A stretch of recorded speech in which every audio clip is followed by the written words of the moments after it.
Hello friends, मैं आपकी अध्यापिका लोपामुद्रा आप सभी को मेरे हिंदी ट्यूटोरियल चैनल पर बहुत बहुत स्वागत करती हूँ। आज हम लोग पढ़ने वाले हैं साहित्य सुधा, जो कि 11वीं कक्षा की किताब है। उसके अंतर्गत मंगलेश डबराल जी के द्वारा लिखित ताकत की दुनिया। चलिए हम लोग पहले कवि परिचय से इस काव्य का प्रारंभ करते हैं। कवि परिचय। मंगलेश डबराल जी का जन्म 16 मार्च सन 1948 में टिहरी गढ़वाला उत्तराखंड के काप फलपानी ग्राम में हुआ था। शिक्षा दीक्षा हुई देहरादून में। दिल्ली आकर हिंदी पोट्रियट, प्रतिपक्ष और आसपास में काम करने के बाद भोपाल से भारत भवन से प्रकाशित होने वाले पूर्वग्रह में सहायक संपादक हुए। इलाहाबाद और लखनऊ से प्रकाशित अमृत भारत में भी कुछ दिन नौकरी की। सन 1983 में जनसत्ता अखबार में साहित्य संपादक का पद संभाला। उनकी 4 कविता संग्रह प्रकाशित हुए। पहाड़ पर लालटेन, घर का रास्ता, हम जो देखते हैं और आवाज भी एक जगह है। कविता के अतिरिक्त वे साहित्य, सिनेमा, संचार के माध्यम और संस्कृति के सवालों पर नियमित लेखन भी करते थे। मंगलेश की कविताओं में सामंती एवं पूंजीवादी छल छदम दोनों का प्रतिकार है। वे यह प्रतिकार से किसी शोर शराबे के साथ नहीं, बल्कि प्रतिपक्ष में एक सुंदर सपना रचकर करते हैं। उनका सौंदर्य बोध सूक्ष्म है और भाषा पारदर्शी। मंगलेश का आग्रह है कि जो मनुष्य भूख से तड़पता है उसे अपना आक्रोश व्यक्त करना चाहिए। वो तानशाह और साम्राज्यवाद को बेनकाब करते हैं। निष्कर्ष रूप में कहा जा सकता है कि मंगलेश डबराल आम आदमी की पीड़ा, टूटे सपने, जीने की विवशताओं के यथार्थवादी कलाकार हैं। उनकी कविता में हुंकार है जिसे अनसुना करना असंभव है। वे साहित्य अकादमी पुरस्कार पहल सम्मान से सम्मानित हुए। ताकत की दुनिया। यहाँ पर ताकत की दुनिया का अर्थ आप लोग क्या समझ रहे हैं? जिस दुनिया में ताकत हो, जो ताकत से भरा हुआ हो, जहाँ पर हर एक ताकत मौजूद हो, अर्थात जहाँ पर बड़े बड़े आदमी रहते हैं।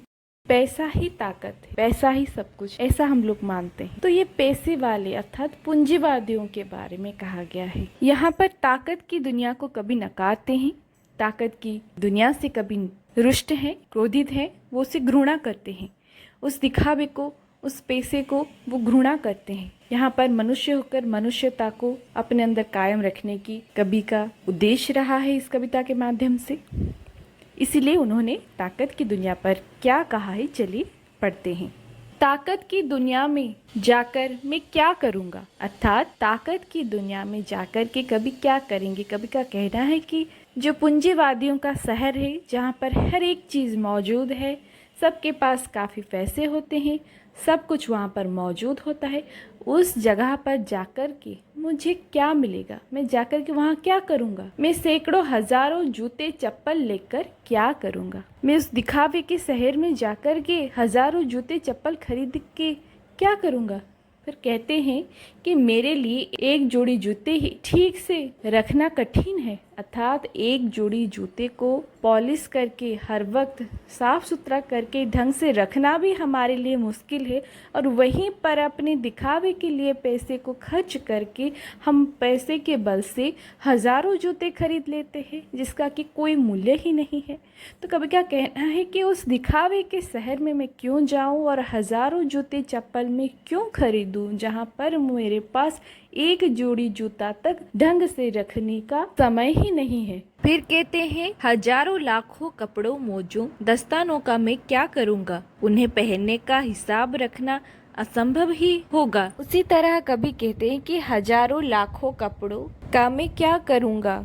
फिर कहते हैं कि इतने सारे मोजे और साथ ही इतने सारे दस्तानों का मैं क्या करूँगा। मोजे अर्थात सॉक्स, दस्तान अर्थात थैली या बैग जिसमें सामान रखी जाती है। लोग क्या करते हैं, ढोंग और दिखावे के खुद को अमीर दिखाने के लिए अपने कपड़ों पर हजारों खर्च कर देते हैं, लाखों करोड़ों कपड़े लेते हैं और उसे कभी वक्त से पहनते भी नहीं, और कभी कभी वो कहीं रह भी जाता है, हमें याद भी नहीं रहता पहनने के लिए। लेकिन लोग पता नहीं क्यों पागलों की तरह ढेरों कपड़े खरीदते रहते हैं, साथ ही हजारों मोजे और हजारों दस्ताने भी खरीदते रहते हैं। तो इसका कभी निंदा करते, कहते कि हमें दिखावे के लिए इतना बेफुजूल खर्चा करना नहीं चाहिए, जहाँ पर हमसे कुछ कपड़ों को ढंग से रखने तक का समय नहीं होता, हम वहाँ पर लाखों करोड़ों कपड़ों पर क्यों खर्चा करें, वो भी दिखाने के लिए, दिखावा करने के लिए कि हम अमीर हैं। तो इन समाज को वो तीव्र निंदा करते हैं। लोगों के पास ढेरों कपड़े होते हैं, फिर भी लोगों को कहीं जाना हो तो वो चिंता में पड़ जाते हैं कि मुझे पहनना क्या है। हजारों लाखों कपड़े होंगे फिर भी आदमी को चिंता हो जाता है, आदमी हो या औरत, सबको चिंता पड़ जाती है कि मैं क्या पहनूं। फिर नया खरीदने जाते। कोई भी त्योहार हो, हर एक त्योहार में हम कपड़ा लेते ही लेते हैं। वो कभी पहनने का मौका मिले या ना मिले, दोबारा हम उसे कभी पहन पाए या ना पाए, लेकिन हमें कपड़ा खरीदना है। ये जो मानसिकता है उसे कभी तीव्र निंदा करते हैं। कभी का कहना है कि मैं उन कपड़ों को कब पहनूंगा, मुझे उसका हिसाब रखना असंभव है। मेरे पास कितने सारे कपड़े होंगे, मैं कब पहनूंगा, क्या पहनूंगा, और कहीं कपड़े रह भी गए होंगे, मैं बहुत दिन बाद देख रहा हूँगा, तो मेरे पास उसका हिसाब रखना असंभव है। मैं इतने सारे कमरों का क्या करूँगा, यह दुनिया घर है, कोई होटल नहीं। तो कवि का यहाँ पर ये कहना है कि मनुष्य को साधारण जीवन यापन करने के लिए सिर्फ एक ही कमरा काफी है, एक आदमी के लिए एक ही कमरा वाला घर काफी है। लेकिन मनुष्य दिखावे के लिए अपना 10-20 घर लेता रहता है, जिसमें ढेरों कमरे रहते हैं, 50-50 कमरा तक रहता है। ये सब क्यों करता है आदमी? दिखावे के लिए करता है। आदमी तो एक ही होता है, लेकिन उसका 10-50 घर होते हैं और उसमें 100-100 कमरे होते हैं। तो कभी क्या कहना है कि ये जो दुनिया है ये घर है, कोई होटल नहीं है। होटलों में जाओगी तो वहाँ पर 100-150 कमरे होते हैं, तो ये घर है, कोई होटल नहीं है। मनुष्य को अपने जीवन यापन करने के लिए रोटी, कपड़ा और मकान की जो कम से कम जरूरतें हैं, अगर हमें पूरा हो जाती है तो हमें बेफुजूल खर्च और उसमें करना ही नहीं चाहिए दिखावे के लिए। तो पूंजीवादी समाज जो इस पे खर्च करता है, कभी उसका तीव्र निंदा करते हैं। आकार हद से हद एक चिड़िया के बराबर है। तो उनका कहना है कि मेरी जो नींद है वो चिड़ियों की तरह ही है। जिस तरह चिड़िया सोते हैं, रात को सोते हैं, सुबह उठ जाते हैं और दिन भर अपने काम में व्यस्त रहते हैं, उसी प्रकार एक मनुष्य का नींद भी एक चिड़िया की तरह ही है। चिड़िया जैसी कम नींद रखने वाली है। तो हमें इतने सारे कमरों की क्या जरूरत है, हमें इतने सारे घर बनाने की क्या आवश्यकता है? इसमें पर्यावरण भी प्रदूषित होता है, इसमें इसकी कोई आवश्यकता ही नहीं होती, दिखावे के लिए होती है, जिस वजह से हम कहीं ना कहीं हमारी प्रकृति को हानि पहुंचाते हैं। कभी यहाँ पर फिर कविता के माध्यम से कहते हैं, मैं सिक्कों पर अपना नाम और चेहरा क्यों खुदवाऊंगा? मैं जानता हूँ बाजार से बाहर उसका कोई कीमत नहीं है। मैं क्यों बनवाऊंगा कोई मंदिर और मस्जिद या गिरजाघर या ऐसे ही कुछ? मुझे पता है यहाँ कोई ईश्वर नहीं रहता। तो कभी यहाँ पर इस पद के माध्यम से मनुष्य की मनुष्यता को दर्शाते हुए कहते हैं कि मनुष्य को अपने अंदर के अहंकार मिटा करके अपने अंदर की जो मनुष्यता है, जो उदारता है, जो दया भाव है, उसे जागृत करना चाहिए। संसार में कोई देवता नहीं होता, मनुष्य ही एक मनुष्य के काम आ सकता है। तो कभी यहाँ पर खुद को अमर करना नहीं चाहते, सिक्कों पर अपना चेहरा खुदवा के अमर बनना नहीं चाहते, क्योंकि उन्हें पता है सिक्का सिर्फ बाजार तक ही चलती है। सिक्का किसके पास होता है? जो पैसे वाले हैं उन्हीं के पास होता है, जो पूंजीपति है उन्हीं के पास ही होता है।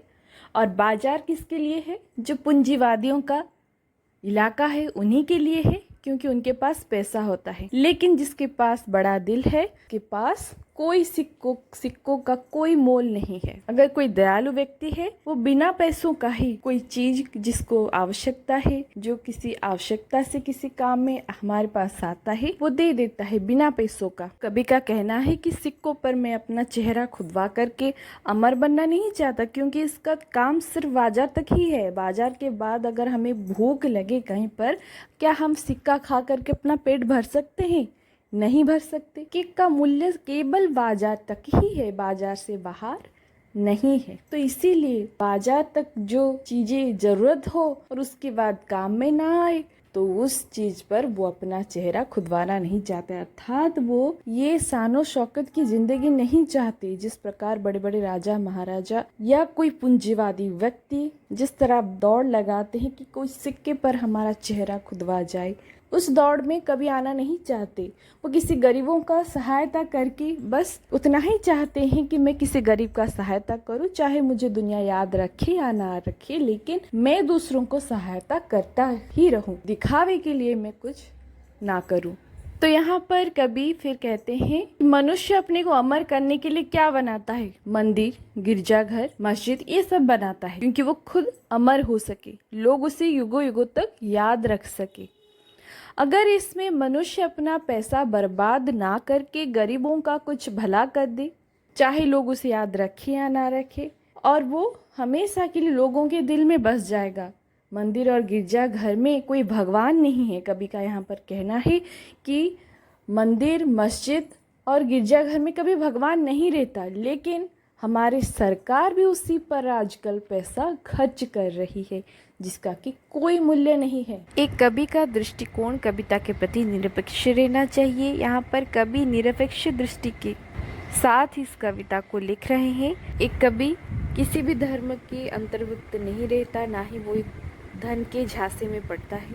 वो हमेशा सत्य को लोगों के सामने उजागर करके रखता है। यहाँ पर कवि ने उसी को जोर दिया है और उनके मुताबिक वो 500 साल तक रहेगा, लोग उसे देखेंगे, हमारे सरकार को याद रखेंगे, हमारे भगवान को याद रखेंगे, उनकी आस्था उसी पर टिकी रहेगी। लेकिन लोगों की भूखमरी, दुख कभी दूर हो सकता है या इसके बन जाने से? नहीं हो सकता। तो पहले हमें जिंदा लोगों के, जो जिंदा है, उनका पहले सहायता करने के लिए सोचना चाहिए, ना ही जो जिसकी कोई स्थायित्व ही नहीं, हमने कभी भगवान को देखा ही नहीं, तो उनके लिए हमें मंदिर, मस्जिद या कोई भी स्थल, कोई भी पीठ हो, हमें बनाने में बेफजूल खर्च करना नहीं चाहिए। हाल ही में राम मंदिर बना, जगन्नाथ मंदिर पर भी पैसा खर्च हो रहा है, और साथ ही बड़े बड़े स्टैचू बनाने में भी सरकार अपना पैसा खर्च कराई, अच्छा है। लेकिन साथ ही हमें ये देखना है कि हमारे देश के गरीबों का भी कैसे भला हो सके, हमारे देश के गरीबों को कैसे रोजगार मिल सके, कैसे वो सुव्यवस्थित हो सके, कैसे वो भूखमरी से ना मरे, कोई रोग व्याधि से ना मरे, सबकी उन्नति होनी चाहिए। ये हमारी सरकार को देखना चाहिए, और साथ ही उस पूंजीवादी को भी ये देखना चाहिए, जो बड़े बड़े आदमी हैं उन्हें देखना चाहिए। या हम ऐसे ही हमेशा हर किसी का गुलाम बनते रहे? हमारे ऊपर राजाओं का शासन था, आजकल सरकार का शासन है, हम पर ही कोई शासन करेगा और हम ऐसे ही दलित पीड़ित बन के रहेंगे? ऐसा नहीं होना चाहिए। हमें हमारा अधिकार मिलना चाहिए, हमें दूसरों की सहायता करना चाहिए। अगर हमारे पास बहुत पैसा है, हम बहुत श्रम करते हैं, तो सिर्फ खुद के लिए हमें नहीं जीना है, खुद को यादगार बनाने के लिए कुछ करना नहीं चाहिए। दूसरों का भला कर देने से ही वो जो याद रखेगा, वो लोग जो याद रखेंगे, हमारे लिए ही वो कुछ बनवा देंगे। हमें खुद के लिए कुछ बनाने की ज़रूरत नहीं है ताकि लोग हमें याद रखें और हम ज़बरदस्ती कुछ बना करके लोगों को याद दिलवाते रहें कि देखो हमने ये बनाया, हमें याद रखो। नहीं, लोगों के लिए हमें ऐसा कुछ करना चाहिए, लोग हमें खुद से याद करें। तो कवि का इस कविता के माध्यम से ये कहना है कि धरती पर ऐसे बहुत से लोग हैं जिन्हें दिन का 2 वक्त की रोटी तक नसीब नहीं होती, ना ही उन्हें सर पे छत नसीब होती है, वो सड़कों पर सोए रहते हैं। लेकिन वहीं पर लोग क्या करते हैं, मंदिर, मस्जिद, गिरजाघर बनाते रहते हैं और उस ढोंग और दिखावा करते हैं। बड़े बड़े महापुरुषों ने सच ही कहा है कि मनुष्य अपने धन से नहीं, अपने कर्म से ही बड़ा बनता है। मनुष्य को सबकी सहायता करना चाहिए, ना ही धन का दिखावा करना चाहिए। भगवान हर एक मनुष्य के अंदर है, लेकिन हम उनकी दरिद्र, दीनहीन व्यक्तियों को भूल जाते हैं और उनके रहने के लिए कुछ व्यवस्था नहीं करते, और वहाँ पर मंदिर, मस्जिद, गिरजाघर बनाते रहते हैं और वे सब धूप में तड़पते हैं, बारिश में भीगते हैं और ठंड में सिकुड़ते हैं और उन्हें रहने के लिए जगह तक नहीं मिलती। तो क्या इनके लिए कोई भगवान नहीं है? तो क्या भगवान उनको सहायता नहीं करते? हमने तो मंदिर बनवा लिया, लेकिन भगवान कहाँ है? भगवान क्या इन गरीबों को नहीं देख पाते? भगवान सिर्फ अमीरों का है? तो कवि का कहना है कि भगवान कहीं पर नहीं, भगवान हमारे जैसे व्यक्तियों के अंदर है, हमारे जैसे लोगों के अंदर है। तो हमें उन गरीबों के दुख को समझना चाहिए, उन दीनहीन व्यक्तियों के दुख को समझना चाहिए, उनके दर्द को समझना चाहिए। कभी फिर कहते हैं, मैं क्यों जमा करूंगा इतने टोप तमगे, तमगा अर्थात मेडल, छाते इतने घोड़े कुत्ते, हीरे मोती इतना हरवा हथियार, ऐसे ऐसे हजार। तो यहाँ पर कवि संचय करने को व्यर्थ समझते हैं, क्योंकि मनुष्य जो भी समेट करके संचय करके बचा करके रखता है वो उसकी मृत्यु पर अपने साथ नहीं ले जाता, से बहुत सारे चीजें बनवाता है जिससे वो दिखावा कर सके, लेकिन कभी इस दिखावे को व्यर्थ समझते हैं। मनुष्य मरते वक्त ये सब अपने साथ लेकर नहीं जाता। तो पूंजीपति क्या करते हैं, अपने लिए घोड़े कुत्ते टोप तमगे ये सब संचय करके रखते हैं, जमा करके बनवाते रहते हैं, हीरे मोती ढेरों शौकीन चीजें बनवाते रहते हैं। तो कभी क्या कहना है कि मैं क्यों बनवाऊंगा, मैं क्यों जमा करूंगा इतने टोप तमगे, अर्थात उनका कहना है कि मैं ढेरों टोप अर्थात ढेरों टोपी क्यों जमा करूंगा। मनुष्य कि शरीर को ढकने के लिए 2 कपड़े ही काफी है। जिस देश में तन को ढकने के लिए कपड़े तक नसीब ना होते लोगों को, वहां पर मैं क्यों हजारों टोप रखूंगा और तमगे रखूंगा, छाती रखूंगा, इतने घोड़े कुत्ते क्यों रखूंगा, हीरे मोती इतना हरवा हथियार, ऐसे ऐसे हजार। तो उनका कहना है कि मैं हरवा हथियार, ये एक प्रकार का अस्त्र है जो बड़े बड़े पूंजीवादियों के पास रहता है। तो उनका कहना है कि मैं ये हरवा हथियार हीरे मोती जवाहर क्यों रखूंगा और हजार ऐसे ऐसे हजार चीजें मैं क्यों रखूंगा। ये सब मनुष्य के अभाव पूर्ण होने के बाद मनुष्य अपने 100 शानो शौकत के लिए ये सब चीजें करता है, लेकिन ये सब व्यर्थ है। मनुष्य अपने दिखावे में जो पैसा खर्चा करता है, वहां पर उसी देश में भी ऐसे लोग रहते हैं जहां पर उन्हें 2 वक्त की रोटी नसीब नहीं होती, तन ढकने के लिए कपड़े भी नहीं होते, सर ढकने के लिए छत तक नहीं होती, लेकिन वहां पर पूंजीवादी समाज इन सब चीजों में पैसा व्यर्थ खर्च करता है।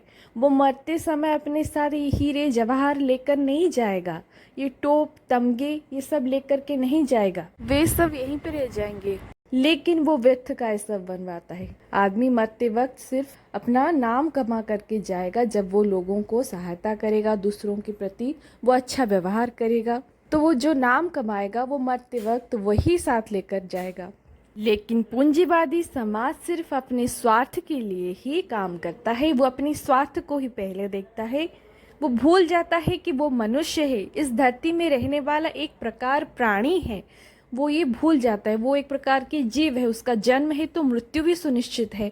वो क्षण के लिए भूल जाता है कि वो मनुष्य है और उसको एक ना एक दिन मरना भी है।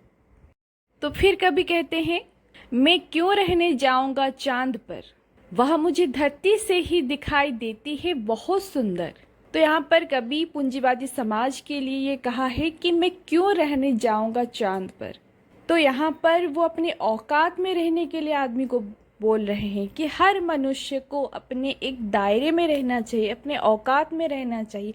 हम मनुष्य है, धरती ही हमारी सब कुछ है, हमारी जीवन शैली सिर्फ धरती पे ही टिक सकती है। धरती के बाहर, पृथ्वी के बाहर हमारा जीवन का कोई मूल्य नहीं है, हम वहाँ पर जीवित नहीं रह सकते।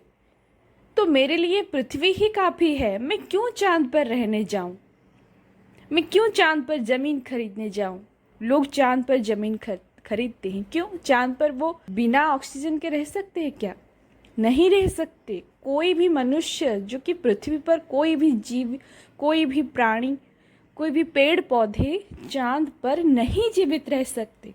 लेकिन मनुष्य व्यर्थ की कोशिश कर रहे हैं चांद पर रहने के लिए। मनुष्य सपना देखता है कि मैं चांद पर रहूं। तो कभी का कहना है, मैं उन पूंजीवादियों में से नहीं हूं जो कि चांद पर जाने के लिए सोचूं, या चांद पर जाकर के मैंने कुछ बहुत बड़ा कमाया है, या मैं भगवान बन गया हूँ चांद पर जाके। वो ऐसे दिखावे को तीव्र निंदा करते हैं। उनका कहना है कि मैं मनुष्य हूँ, धरती ही मेरे लिए सब कुछ है और यहाँ मैं बहुत खुश हूँ और मुझे यहाँ से ही भी चांद बहुत सुंदर दिखता है। तो ये कवि है, कवि का चांद के प्रति नजरिया कुछ अलग रहता है। तो कवि का कहना है कि मुझे धरती से ही चांद बहुत खूबसूरत दिखती है, शीतल दिखती है। यहाँ पर रहकर कि मैं भी उसका शीतलता, कोमलता प्राप्त कर सकता हूँ। तो मुझे चांद पर जाने की कोई आवश्यकता नहीं है। धरती से मुझे वो बहुत खूबसूरत दिख रही है, तो मैं जहाँ हूँ मैं वहीं ठीक हूँ।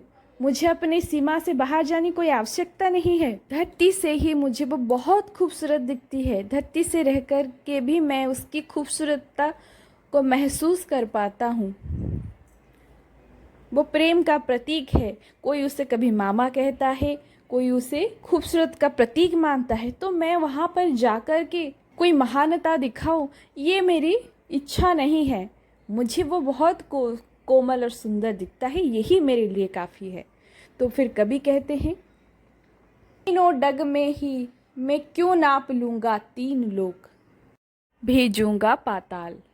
तो उनका कहना है कि मैं मनुष्य हूँ, मैं एक साधारण प्राणी हूँ। हाँ, मैं असाधारण हूँ, मैं असाधारण कर सकता हूँ, लेकिन मैं जो भी करूँ इस पृथ्वी में रहने वाले हर एक जीव, हर एक व्यक्ति के लिए सुखकारी होना चाहिए। मैंने जो लिया है प्रकृति से, मुझे उसे वो वापस भी करना है। तो यहाँ पर रहने वाले लोगों को भी मुझे सहायता करना है। अगर मुझ में कुछ खूबी है तो दूसरों के हित में वो आना चाहिए, ना कि दूसरों को नुकसान पहुँचाए। तो उनका कहना है कि मनुष्य ऐसे स्वार्थपर बन चुका है, स्वार्थ और पैसों के बल से इतना अंधा बन चुका है, वो भूल चुका है कि वो एक साधारण सा मनुष्य है और उसे कभी ना कभी मरना भी है। और मरने के बाद उसे अपना कमाया हुआ नाम ही हमेशा लोग उसे नाम के लिए ही लोग उसे याद रखेंगे, ना ही उसके धन की वजह से। तो उनका कहना है, मैं क्यों चाहूँगा 3 डग में, 3 डग अर्थात डग अब शब्द का अर्थ है 3 पग में, 3 पाँव में। क्यों मैं चाहूँगा कि 3 ही पाँव डालने से, 3 बार में पाँव डालने से ही ये धरती मेरा हो जाए, अर्थात ये पूरा प्रकृति मेरा हो जाए। मैं क्यों चाहूँ ये पूरा पृथ्वी, ये पूरा संसार, ये क्यों मेरा हो जाए। मैं क्यों चाहूँगा 3 डग में ही क्यों नाप लूँगा 3 लोग, 3 लोगों को, 3 लोग हाथ स्वर्ग मर्त्य पाताल। 3 डग में कौन इन लोग को प्राप्त किया था? भगवान विष्णु ने। उन्होंने वामन अवतार में आकर के राजा बलि का गर्भ खंडन किया था, ये आप लोगों को पता होगा। तो भगवान ही ऐसे व्यक्ति है जो तीनों पग में तीनों लोगों को नापा था। भगवान अर्थात हम जिसे भगवान कहते हैं, वही अदृश्य शक्ति है जो ये इस पूरे संसार, ये पूरे ब्रह्मांड को चलाते हैं। वो उस चलाने वाला का ही ये संसार है। तो मैं क्यों चाहूँ कि अपने अहंकार से बशवर्ती होकर के, अपने पैसे के ताकत से मैं पूरे संसार को क्यों अपना बनाने के लिए कोशिश करूं। मैं क्यों चाहूं कि 3 डग में ही पूरे संसार को मैं अपना बना दूं, क्योंकि इसका मालिक तो कोई एक है पहले से। मैं क्यों चाहूं कि कोई किसी से उसका हक छीनकर, किसी गरीब से किसी का हक छीनकर मैं उसे अपना बना लूं। मुझे क्या अधिकार है? ये पूरा विश्व तो भगवान का है। तो मैं किसी का अधिकार, किसी गरीब का अधिकार को मार करके अपने लोभ बस मैं क्यों चाहूँगा पूरे संसार को अपना बना देने के लिए। और उन गरीबों का हक मार करके, उन गरीबों को, उन दलितों को मैं और दलित बना करके, तड़पता हुआ छोड़ करके उन्हें पाताल भेज करके मैं ऊपर जाने के लिए क्यों कोशिश करूंगा। तो बड़े बड़े कंपनियां जो है, बड़ी बड़ी इमारतें जो बनते हैं, उसमें जो श्रमिक काम करते हैं वो अपना श्रम देते हैं, वो बहुत मेहनत करते हैं, अपने से भारी भारी ऊंची ऊंची चीजें उठाते हैं, लेकिन उनको जो श्रम के बदले जो पैसा मिलता है, क्या वो उनका श्रम का असली मोल है? नहीं होता। तो उसके बाद वहां से पूंजीपति जो पैसा कमाते हैं वो बहुत ज्यादा होता है, लेकिन गरीबों को उसके बदले उनका पूरा पैसा, उनके श्रम के बदले पैसा ठीक से नहीं मिलता, जिस वजह से वो दलित बनते रहते हैं, कभी आगे नहीं बढ़ पाते, वो गरीब ही रहते हैं। लेकिन पूंजीवादी समाज उनके हक को मार करके आगे बढ़ता रहता है। वो उन गरीबों के लिए कुछ, उनकी सहायता के लिए कुछ नहीं करता। तो कभी का कहना है कि मैं उनका हक मार करके क्यों आगे बढ़ना चाहूंगा। तो मैं एक सांसारिक प्राणी हूँ, मुझे संसार में जन्म मिला है, तो संसार के हर एक व्यक्ति मेरा अपना है। तो यहाँ पर कवि का मूल भाव है कि वसुदेव कुटुंबकम, अर्थात ये पूरा संसार मेरा अपना है, अपने जन है, तो मैं उनका हित के लिए ना सोच करके सिर्फ अपने ही बारे में क्यों सोचूं। तो कवि का कहना है कि मैं क्यों कब्जा करूंगा इस धरती पर, किसी को जरूरत हुई तो दे दूंगा उसे जो भी मेरे पास है, जो भी होंगे मेरे खेत खलिहान। तो उनका कहना है कि मैं क्यों कब्जा करूंगा इस धरती पर, ये धरती मेरा नहीं है। मैं मरते वक्त जो जो जमीन मैंने खरीदा है उसे साथ में लेकर के नहीं जाने वाला, तो मैं उसे कब्जा करने के लिए क्यों सोचूं। तो कवि का यही कहना है। फिर कहते हैं कि किसी को जरूरत हुई तो, अगर कोई जरूरतमंद व्यक्ति है, किसी को अगर चाहिए, तो मैं अपना जितने सारे खेत खलिहान है मैं उसे दे दूंगा, लेकिन इस धरती पर कब्जा करने की अधिकार मुझ में नहीं है। मनुष्य चाहे लोभ बस भूल जाता है कि ये धरती पर मैं अस्थायी हूँ, लेकिन कवि का कहना है कि जिसे जरूरतमंद हो, कोई किसी को अगर जरूरत हो, किसी को जरूरत हो तो मैं उसकी सहायता के लिए अपना खेत खलिहान तक देने के लिए तैयार हूँ। तो फिर कहते हैं कि मैं एक मनुष्य हूँ, मैं कोई दरिंदा नहीं हूँ, मैं राक्षस नहीं हूँ, मैं एक साधारण सा प्राणी हूँ, मैं कोई दरिंदा नहीं जो किसी धरती पर बम गिराने चला जाऊंगा। मैं मनुष्य हूँ, तेल पीते खून चूसते हुए क्यों बिता दूंगा अपना जीवन। तो उनका कहना है कि मैं एक साधारण सा मनुष्य हूँ जो साधारण जीवन शैली बिताता है, जो बुद्ध की बुद्धि रख, जो कबीर की दोहे बताता है, जो राम कृष्ण पर भक्ति श्रद्धा रखता है। मैं वही साधारण मनुष्य हूँ, मैं कोई दरिंदा नहीं हूँ, मैं राक्षस नहीं हूँ जो कि दूसरों पर बम गिराने जाऊं। अर्थात ये कौन सी बात कर रहे हैं, हिरोशिमा और नागासाकी पर जब अमेरिका ने बम फोड़ा था, तो परमाणु बम की वजह से वहाँ पर बहुत सारे लोग मारे गए थे, पूरा शहर तहस नहस हो गया था। उस परमाणु बम गिरने के कारण वहाँ पर ढेरों लोग विकलांग हो गए थे, बहुत लोग मर गए थे। तो उसी को याद करते हुए कहते हैं कि मैं दरिंदा नहीं हूँ, मैं पूरे विश्व को अपना बना देने के लिए अपने शक्ति का प्रयोग करके किसी देश को क्यों बर्बाद करने चलूं, वहाँ के सैकड़ों लोगों को क्यों मारने चलूं। मैं क्यों चाहूँ ये धरती पूरा मेरा बन जाए, मैं किसी का हक क्यों छीनूं। सबको यहाँ पर खुशी से जीने की अधिकार है। तो मैं मनुष्य हूँ, अगर मैं किसी का भावना नहीं समझूंगा तो और कौन समझेगा। मनुष्य ही ऐसा व्यक्ति है जिसमें अपनी भावना को प्रकट करने की शक्ति है, अपने भाषा के माध्यम से अपने भावों को वो व्यक्त कर सकता है, उसमें विवेक है। तो मैं मनुष्य होकर के मैं उस विवेकता को कैसे भूल सकता हूँ। फिर कभी कहते हैं कि मैं मनुष्य हूँ, मैं मनुष्य हूँ, मैं ये कैसे कर सकता हूँ। फिर कहते हैं तेल पीते और खून चूसते हुए क्यों बिता दूंगा अपना जीवन। तेल पीते अर्थात यहाँ पर कवि का कहना है कि जिन देशों में तेल हुआ करता था, जो छोटे छोटे देश, इराक, ईरान, ये सब जो छोटे छोटे देश से उस वक्त, तो वहाँ पर तेल काफ़ी ज़्यादा मात्रा में होती थी। तो अमेरिका क्या करता था, उन देशों को कब्जा करने के लिए इराक पर बम गिराया था। तो कवि उसका तीव्र निंदा करते हुए कहते हैं कि मैं तेल पीने के लिए और खून चूसते हुए क्यों बिता दूंगा अपना जीवन। तो कहते हैं कि मनुष्य अपना मनुष्यता को कैसे भूल सकता है, वो हर एक देश पर बम कैसे गिरा सकता है। अगर वो पूंजीवादी है, उसके पास ढेरों पैसा है, तो वो दूसरों को सहायता करना चाहिए, तभी लोग उसे याद रखेंगे। लेकिन वो अपने फायदे के लिए दूसरे देशों पर कब्जा करने के लिए वो बम फेंकता रहता है, जिस वजह से नरहिंसक कांड होता है, बहुत सारे लोग मरते हैं। तो मैं ऐसी जिंदगी नहीं चाहता हूँ, मैं इसे व्यर्थ समझता हूँ। तो उनका कहना है कि इस तरह तेल पीते और खून चूसते मैं अपना जीवन बिताना नहीं चाहता हूँ।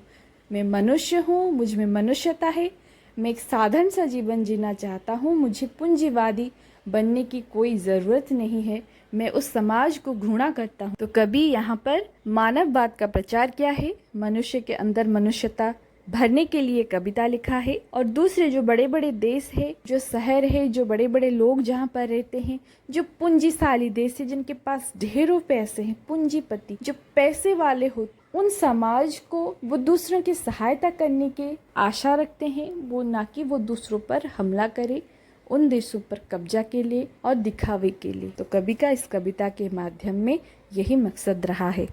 आशा करती हूँ आप लोगों को ये कविता बहुत अच्छी लगी होगी। अच्छी लगी तो कमेंट करके ज़रूर बताएं। अगर कुछ समझ में ना आए तो भी बताएं। वीडियो को लाइक, शेयर और कमेंट करते रहिए। मेरे इस चैनल को इतना प्यार देने हेतु आप सबको बहुत बहुत धन्यवाद। मैं आप लोगों के लिए नई नई वीडियो ला पाऊँ, इस वजह से आप मुझे कमेंट करते रहिए। बहुत धन्यवाद।